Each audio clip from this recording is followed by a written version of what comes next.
So, here we have our protagonist Jim, who has been sent on a mission to climb a particular mountain in order to repair a communications station that is not working. In order to reach the top of that mountain, he's going to have to go through an acrid nest, and that will allow us to showcase one of our new acrid types. Now you can see it here bursting through the spawner. This is a fire wasp, which is one of our flying acrid types. And that means that it will not only buzz around you and try to attack you at close range, it also has a long range attack. Jim is going into cover here in order to protect against some of those long range attacks and defeat the fire wasps here. Now he's throwing a grenade at the spawner, and we'll follow that up with some gunfire here in order to take it out, and that will allow him to move into the next area. Now we have Jim entering the main portion of the fire wasp nest, and he's going to have to continue taking out the fire wasps. One of them has grabbed him here. This is another example of what we call the struggle mode, which is present with all of these smaller acrid types. And what we really wanted to do here was present something that was not a typical QTE. You will have to bash buttons a little bit, but afterwards, as you can see here, you're actually going to have to aim that reticle, and when it turns red, Jim will attack, and that will help you finish off the enemy. Now we've jumped a section here to the top of the mountain, and Jim is going to get to the bottom of why this satellite dish has stopped functioning. And we can see here in the distance that there's a mysterious figure that appeared to have been fiddling with the station. What the hell? And that is quite a mystery here for Jim. Now he's going to go here and repair, and while he does that, he's going to radio his boss and try to figure out what exactly was going on here. Cronus Actual, this is Peyton. Listen, I don't know how else to say this, but I think we might have a saboteur on the base.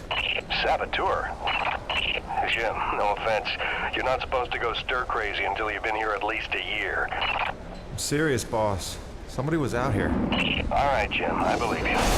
First things first. Head into the relay station, raise the satellite dish, and call up the tram. So as we can see, there's something not quite right about the situation, but Jim's got to focus on his mission. He's now pulled the lever that is going to put this communication station back into operation, and we get a nice, cool reveal here of the main portion of the satellite dish.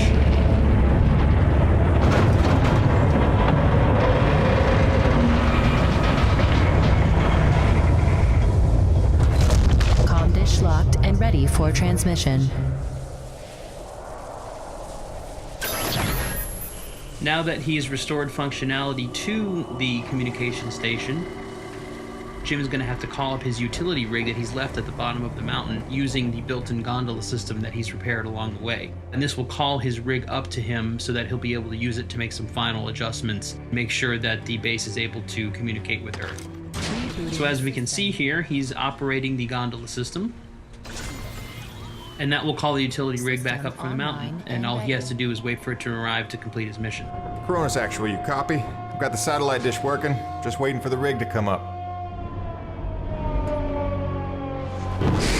However, looks like someone's not too happy having the visitors here at the top of the mountain. This is another one of our new acrid types that we're showing off here in the video. And this is the spitter, which is a Cat L, large size acrid.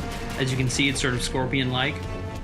And this is actually going to be one of the larger acrid types in the game. Not the biggest by far, but certainly one of the larger types. And it's going to be quite difficult for Jim to defeat on foot. It's basically a boss encounter. As you can see, you have to roll, you have to dodge in order to avoid its attacks from its tail. It also spits venom at Jim as well. So what Jim is really doing here is he's trying to damage it and really trying to stand up against it, but he knows that his rig is on its way up, and if he can get in his rig, it's going to make this a much more even fight. And so that's definitely what Jim is looking to try to do here. Now, he's hit it enough times and done enough damage that the spitter is going to retreat to its cave.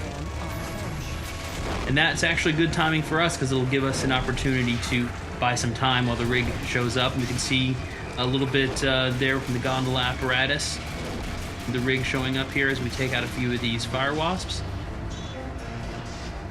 And sure enough, here is the rig that is shown up at the top of the mountain. And now all Jim has to do is get in it, and we're going to try to finish off the spitter that we saw a few minutes ago. Once again, when we jump into the rig in Lost Planet 3, we're back in first person. It's very important for us to sell the perspective and the scale of the rig. It is the largest vehicle we've ever had in the series. And here, Jim is going to use one of the upgrades that you get over the course of the game, which is called the winch. You start with the claw arm on the left side of the rig, and the winch allows you to basically shoot that out, and it will kill smaller enemies with a single hit, as we can see with the fire wasps. And then you can also use it to latch on to larger enemies and draw them in. Now, we can see that the spitter has shown back up. Looks like it's rested a little bit and is wants to get back in the fight. So now we're going to give it something its own size to take on. We can bash using the drill arm, which will help, and then grab on with the winch, as we mentioned earlier, and then we can pull in using the winch, and that will allow us to grab the tail, lift it up, and attack with the drill. Now, important thing to note here, it's hard to tell a little bit from the video, but when you're actually playing the game, all of these things are their own unique controls. So when you grab onto the tail, you've got to use the trigger to grab, you've got to use the stick to lift the tail up, you have to use the right trigger to drill, and you have to aim the drill. So it's not a situation where the game's doing everything for you. We really want you to feel as though you're personally in control of this large rig. Now we've taken the tail off, we've bashed it into submission a little bit, and we're going to try to come in here now to finish it off. So bash it, stun it a little bit, come in, grab with the left trigger, and then we're going to use the drill here in order to finish it off, which is quite a gory and satisfying way to kill the enemies. And there we go. Before we finish out the video here, just going to play one of our cool cinematics here that's going to show a little bit more of the background of some of the characters and also give some hints at some of the mysteries that Jim and the others are facing here on E.D.N. 3.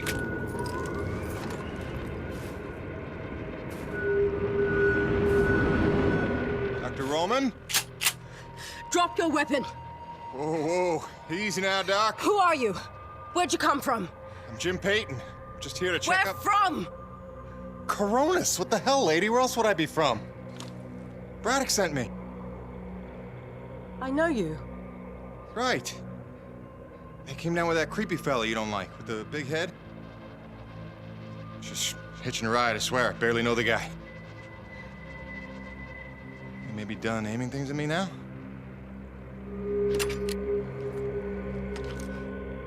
Braddock sent you?